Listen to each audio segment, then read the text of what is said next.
Hey guys, Brix back with another LEGO Transformer review, and today we are finally taking a look at my G1 Trax. Let's check it out. Okay, so first I'm going to start off by wishing everybody a glorious and happy new year, of course. For Trax, I was trying to get the review for this guy done many moons ago and realized that part of his transformation wasn't working out. The tolerances were too tight and it would transform digitally but not physically. So I definitely updated the instructions on the website, and I had to do that for Trax, Road Rage, who wasn't even up there yet, Loud Pedal, Wheel Jack, and Exhaust, along with Runabout and Runamuck. So those guys are now fixed and working way better now. So as you can see, Trax can roll fairly well. So just to give you guys a 360, this came out fairly well. It's a little gappy, but it's not that bad. I mean, if I try to fill that in, it would probably cause a little bit of issues there, but I try to keep all my cars 6 wide if possible, and this looks pretty good. It's about minifig scale. Can't fit in there, but you know, he looks good next to it. So this guy has a flying mode, right? So let's take a look at that. I have a few accessories here. This little hood blaster or grill blaster piece, which is why these 2 studs right there are exposed. Just clip that on like so, and then probably want to zoom out so I can show you guys everything, right? So then you're going to take this little piece right here, fold that up, get down here, and you can see all the robot parts and stuff. Gonna lift up at the corner right here, and then it's going to swing out. This whole part is going to swing out like that, like so. Do the same on the other side real quick. Lift up at the mixel and then twist right there. Now once you get here, you're going to want to take this mixel piece right here and angle it up ever so slightly,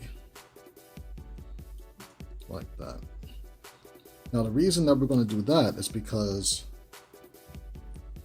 the wing, which is the wrong one I have in my hand, that stud right there is going to plug into this piece right there.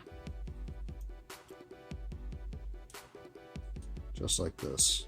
And as you can see, it creates the right clearance for it, but it has to be tilted up. So we're going to do that on the other side. Get the other wing and plug that in right there. So then coming back up to the top, kind of want to just straighten everything out. Which looks pretty good. You're going to take this little back fins right here, and they're going to go on these 2 studs right there on the trunk. One there, and one there. Nice. And then you have to have his under car blaster thingy, which is right here. Pretty nice. I'm going to clip that on to the bar right here, right there in the middle.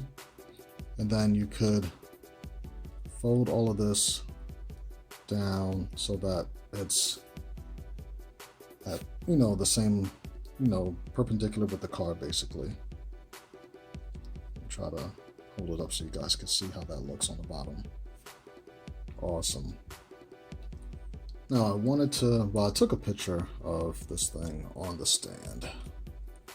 And if you want to do the same, you know, that little 3-ball toe joint right there tends to have that hole right above his head. And you could kind of just plug in anything right there. And there he is. take off. Nice. So let's get down to robot mode. So for all of this stuff, I mean, you could pretty much, well, I mean, you have to take the wings off because they're going to go in a different location. But for this part, you could fold that up and that'll just hang out there for now. I'm going to pluck these wings off.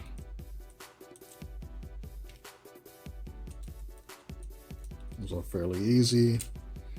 And then you gotta take off the grill blaster because he doesn't really use this in robot mode. It's better to take it off from the top. Don't try to just, yank it out because then it might, mess up one of the hinges or something down there. So we're gonna set that off to the side and let's get to transformation. So one of the first things you want to do as I guess we'll start working on the legs. We're going to take the grill, should probably hold it right side up, right? And we're going to fold out the grill, like so. From there, we'll flip it around and you could bring the feet out, just like that. So you can just kind of see where this is going. The next thing that we are going to do is take the head mechanism right here. You see how we have this folding system going right there. And then we're gonna lift the head up on these clips, like so. And then rotate the head 180. And you probably wanna kind of like wiggle it up a little bit so his head could go like straight back like that.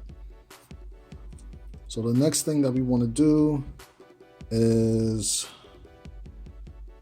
we're going to take the canopy of the car and not disconnect it like that. That's not what that's supposed to do. Okay, back on.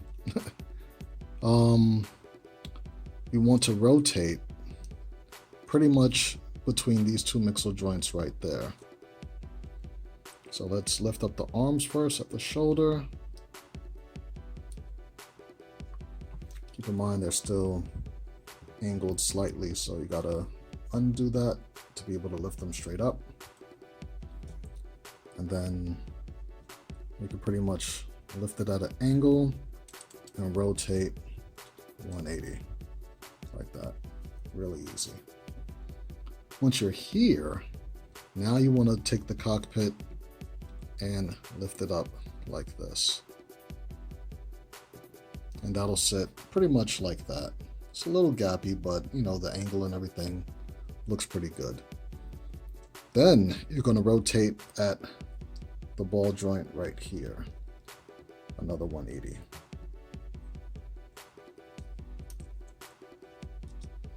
Like so.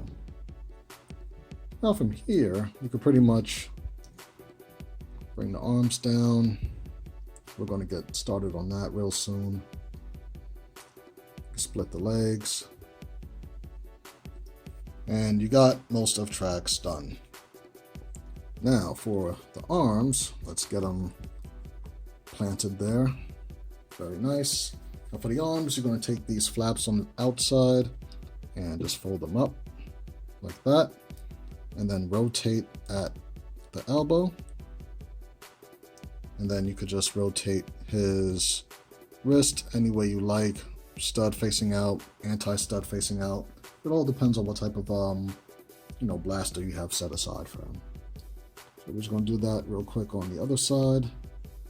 I'm gonna do this one anti-stud just so you can see what it looks like. And then we would take this piece, bring it back up. So that kind of just sits above his head like that. Nice. And there we have tracks, all transformed.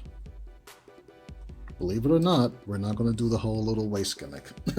We could technically, but it's like, it looks kind of cool like that.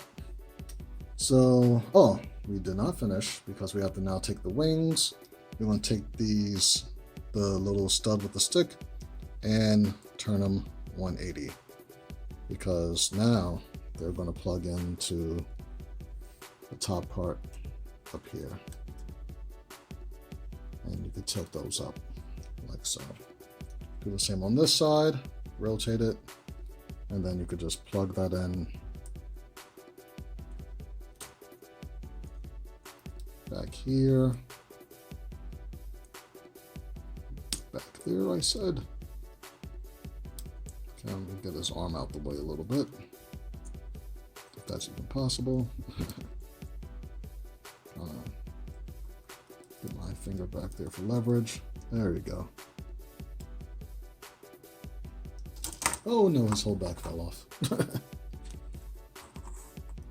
My hands are so shaky. I need to eat dinner before I do this stuff. And it just goes on those two studs right there, which is fine. Alright, he's all good. I just wanted to straighten out his elbow a little bit and his shoulder. There we go.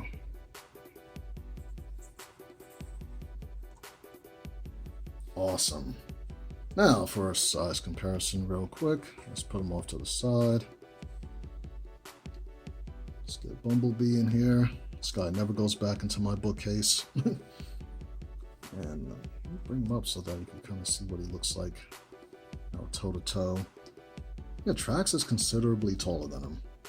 So he's not like super taller than, you know, my average deluxe class, but he's about the same height. I guess the wings and everything kind of make him seem a lot taller than he really is. Let's see, we got a blaster here, so we could show you what that looks like as he's holding it. Put that at the elbow. And we might get a pause with the recording because for some reason my phone likes to autosave after an undetermined amount of time, so. But yeah, that's how he looks holding the blaster. Pretty nice, pretty nice. I want to try to go over articulation.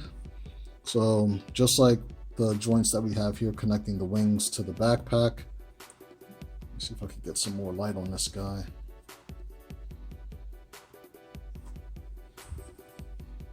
You know, we have mixel joints right there at the shoulder, and then it could, you know, it could pretty much move up if it needs to, but it's not really meant to.